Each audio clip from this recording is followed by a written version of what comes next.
নমস্কার বন্ধুরা, আমি গীতাস ওয়ার্ল্ডে আপনাদের প্রত্যেককে স্বাগত। আজ আমি সুজির রসবড়ি পিঠা বানিয়ে দেখাবো। ঘরে থাকা সামান্য কিছু উপকরণ দিয়ে এটা বানানো যায়। আপনারা অবশ্যই এটা বানাবেন, আশা করি আপনাদের ভালো লাগবে। খেতে খুবই ভালো লাগে। এখানে আমি 200 গ্রাম সুজি নিয়ে নিয়েছি। এখন সুজিটা মিক্সারে গ্রাইন্ড করে নেব। সুজি দেবার পর 50 গ্রাম কাজু বাদাম দিয়ে দিচ্ছি। তারপরে আমি 1 চামচ চিনি দিলাম এবং সামান্য নুন দিয়ে দিলাম। দিয়ে ভালোভাবে গ্রাইন্ড করে নিতে হবে। করা হয়ে গেছে। এখন আমি একটা বাটিতে নিয়ে নিচ্ছি। তারপরে আমি অল্প অল্প জল দিয়ে মিশ্রণটা ভালোভাবে মিশিয়ে নেব। ভালোভাবে মিশিয়ে নিতে হবে যাতে দলাভাব না থাকে। বেশি জল একসাথে দেবেন না, এতে করে পাতলা হয়ে যেতে পারে। ভালোভাবে কিছুটা সময় নিয়ে মিশিয়ে নিলাম। মিশানো হয়ে গেছে। এখন আমি 10 মিনিটের জন্য রেস্টে রাখবো। 10 মিনিট পর ফিরে আসব। এখন আমি ঢাকনা খুলে আপনাদের দেখিয়ে দিচ্ছি। মিশ্রণটা এরকম রাখতে হবে। এরপর আমি এখানে ইনো দিচ্ছি। আপনারা চাইলে এখানে বেকিং সোডা দিতে পারেন। তাতে করে পিঠেগুলো নরম হবে। এখন আমি ভালোভাবে মিশিয়ে নিচ্ছি। কিছুটা সময় নিয়ে ভালোভাবে মিশিয়ে নিতে হবে। এখন আমি প্যান গরম করে তাতে সাদা তেল দিয়ে দিয়েছি। দেওয়ার পরে পিঠেগুলো ভেজে নেব। বেশি বড় বড় করবেন না, মাঝারি সাইজের পিঠেগুলো করতে হবে, তাতে করে দেখতে ভালো লাগবে। এই সময় গ্যাসের ফ্লেমটা লোতে রাখতে হবে, না হলে পুড়ে যাওয়ার সম্ভাবনা থাকে। এখন আমি উল্টে দিচ্ছি।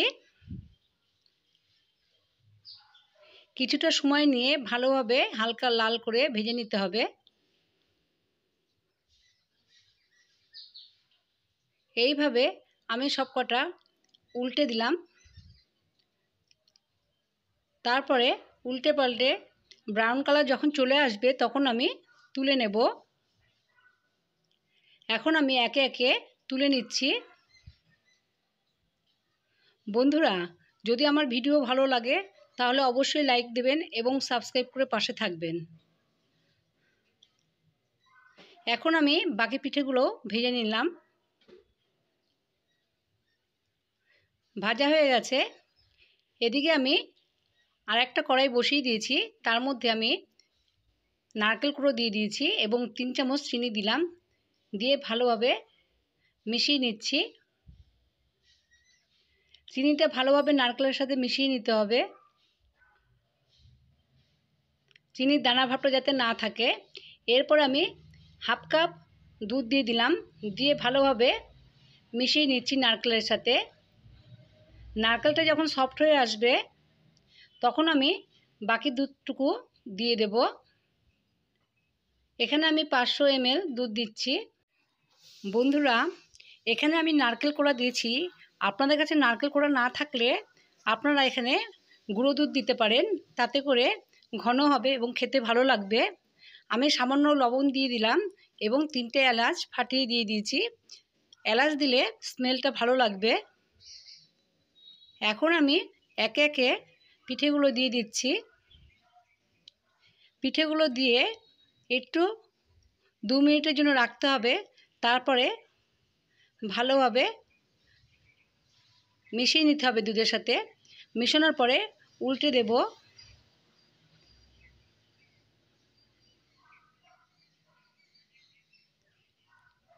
সবগুলো একে একে উল্টে দিচ্ছি। দুধের সাথে ভালোভাবে মিশিয়ে নিতে হবে। মিশানো হয়ে গেছে।